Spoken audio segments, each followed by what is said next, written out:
Alright, well, looks like we are ready to go. So, one of the important things about these big singles is that you absolutely, positively have to let them warm up. It has to do with thermal expansion coefficient, linear in this case for metals, but that's science. I don't want to talk about science. I want to talk about riding quads. So we flick the key on the starter. You can see I already warmed this one up a little bit. It's got a nice little, there we go. There's reverse.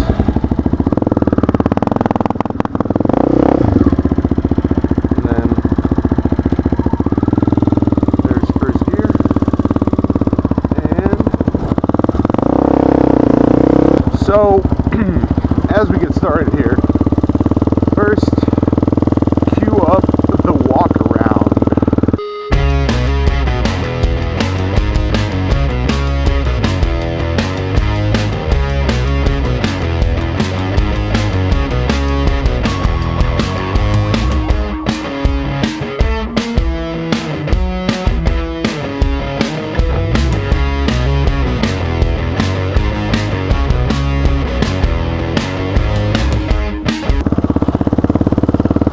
Now that we've done the walk around, let me show you how to load one of these bad boys in the back of the truck without ramps.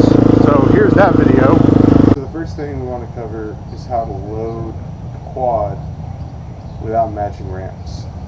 So what you want to do is you want to get it basically lined up with the truck bed. Put it in the first gear so the rear wheel's locked. Get up in the front, pick it up, set it back, just like that, lower the tailgate, put it back into neutral,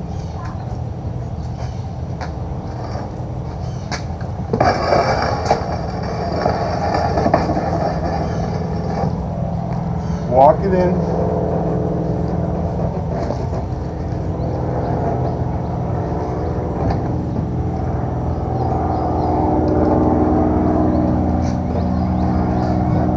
set it down so the front wheels touch. Pick up the rear. And roll it right into the truck bed. And when it's unloaded, you can just drag it out and let the suspension absorb.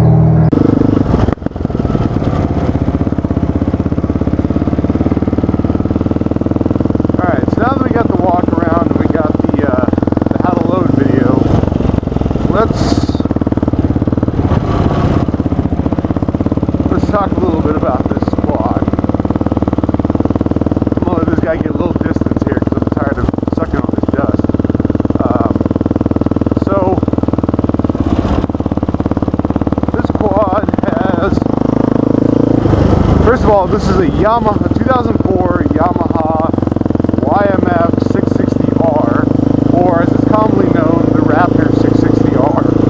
It has a 660cc single, 5 valves, rocker style valves, by the way.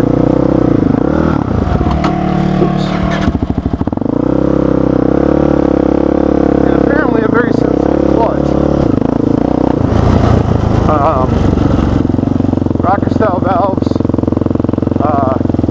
It's super duper torquey, and if I open it up, even out here on the dirt, it's going to lift the front wheel without any hesitation. Let's see, what else we got? So spec sheets, you got 2 shocks in the front, independent front suspension, you got 1 shock in the rear, you got a swing arm, just like a motorcycle, you got chain final drive, and this is a 2-wheel drive, not 4-wheel drive quad. It's just the rear wheels that are driven, which is kind of what makes it a race quad. You got bull bar on the front, bull bar on the back, so you can knock stuff out of the way, maybe even people. And it is not lacking for power, I will tell you that much. Alright. Alright, I really hope these guys are going, yay, they're going the other direction. So we are actually going to go over this way. And so, I used to come to this park all the time. I was here like every other weekend on the WR back in the day. Since then, they've done a lot of remodeling, if you want to call it that. They've widened a lot of the easy trails,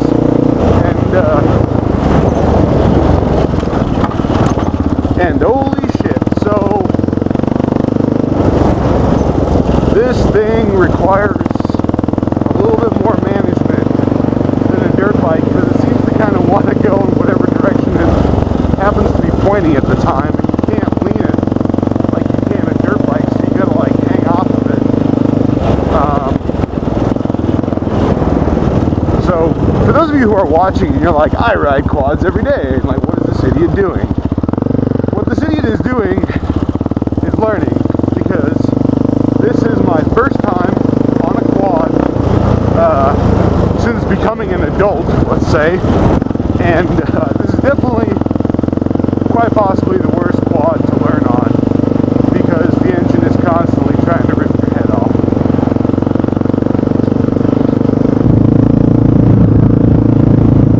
So now that I'm kind of out on an open area a little bit where I'm not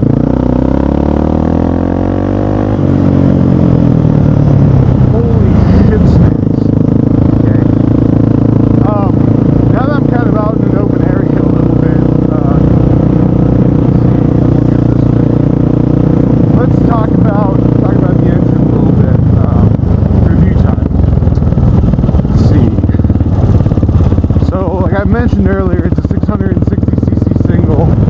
It's got about 1 billion pound-feet of torque, and they're all off idle. And should you make the mistake of downshifting, they will all come and eat your lunch immediately.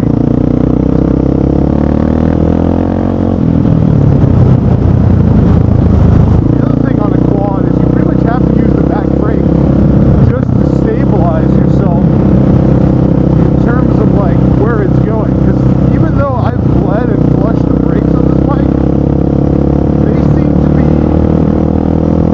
to translate a lot of what they're doing into the steering.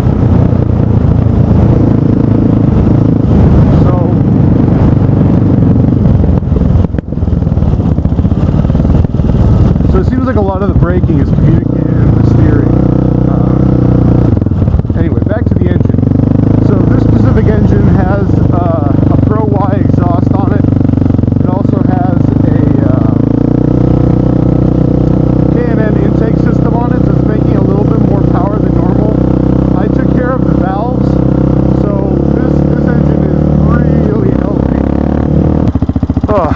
Holy crap, that is quite a bit of work, if I'm totally honest here.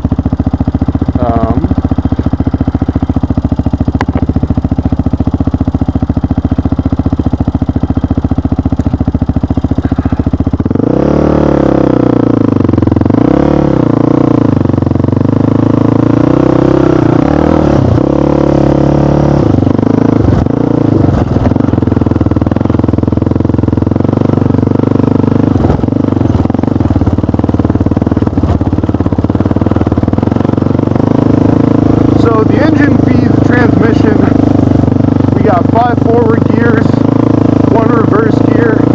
So the way it works is you twist that little reverse knob, and then you kick it down past first. So you got to be in first, twist the reverse knob, kick down, and then you're in reverse. 5 forward gears. It feeds a sprocket. You got a chain drive going to the back, and so when I was on the bikes, I would take this path up. Normally, I would just climb right over that, but I'm a little terrified of this. So we're just gonna go very gently. Oh boy, it actually wasn't that bad.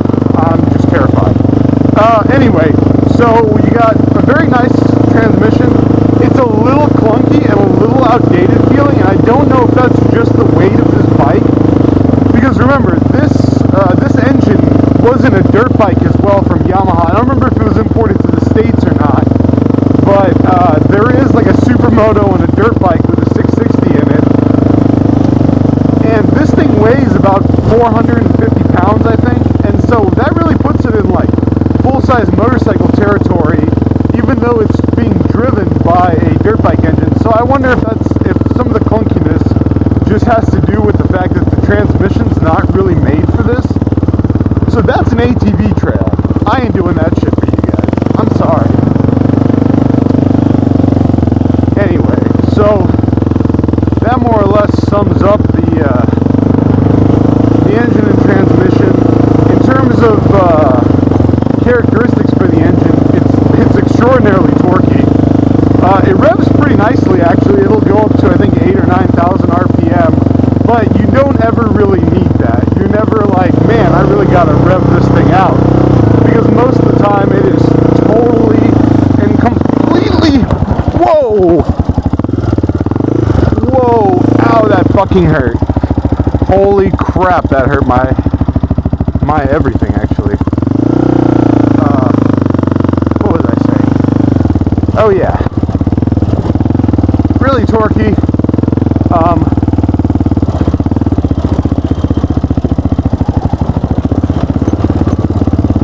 You can rev it out, but there's never really any need for that. It's never like, hey man, we could really do some revs. I can pretty much dump the clutch and it'll crawl. I mean, you've seen me. It didn't stall out there. When I went over that turn, I basically stopped before I pulled the clutch in, and I had enough time to pull the clutch in before the engine died. Speaking of engine dying, this thing has a giant battery. This thing has like a Goldwing size battery in it. Like, I actually jump-started my truck off of this. Just to put it in perspective. So the battery is super heavy duty, and it has to be, because there's no kickstart, and you can stall this thing out, and you don't want to have to tow it home from the trail. In terms of throttle, since this is an ATV and it hasn't been converted, it still uses a thumb throttle, which you would think would actually not be that bad because it allows you to hang on with this arm. But if you're used to motorcycling, using the thumb throttle really tires out that muscle on the thumb. Like, my thumb is already getting tired, and we haven't even done a full lap of the most basic off-road course over here yet. The other thing is, this thing's got a big radiator in the front, but it's like, if you're not really moving, it tends to warm up pretty quick out here on the trail. I mean, even at my little pathetic slow speed here, it's hovering around 200, which, you know, is not bad or anything. In fact, that's right in that operating range.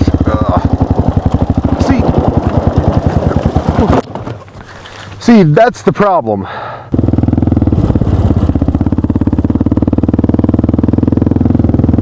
So let's talk about suspension a little bit. You got 2 shocks in the front, you got 1 in the rear, swing arm.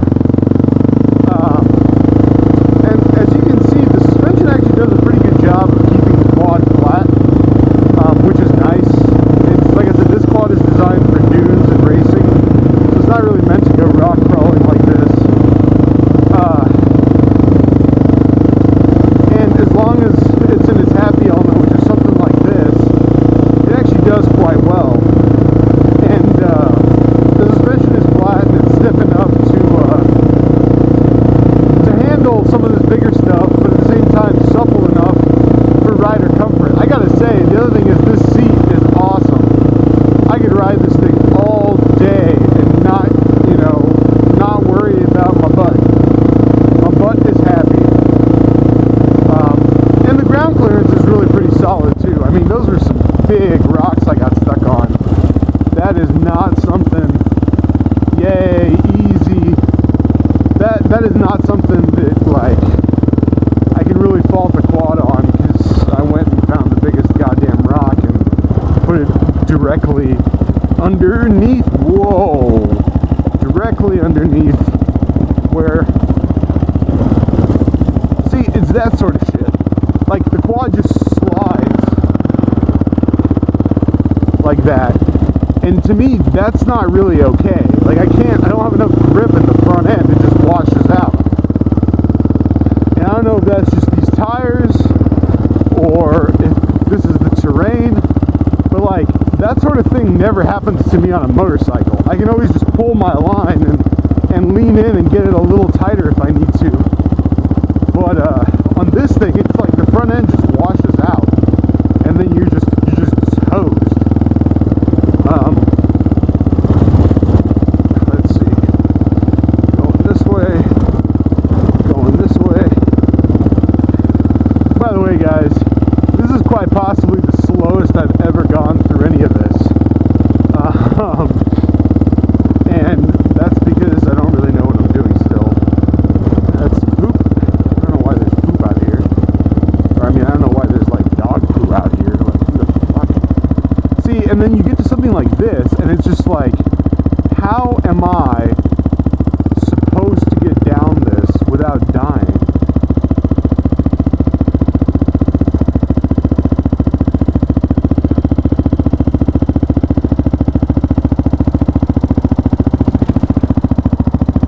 I'm pretty sure that I just smacked my GoPro, but I don't really care. I need to actually go over there. So let's see if I can maneuver that.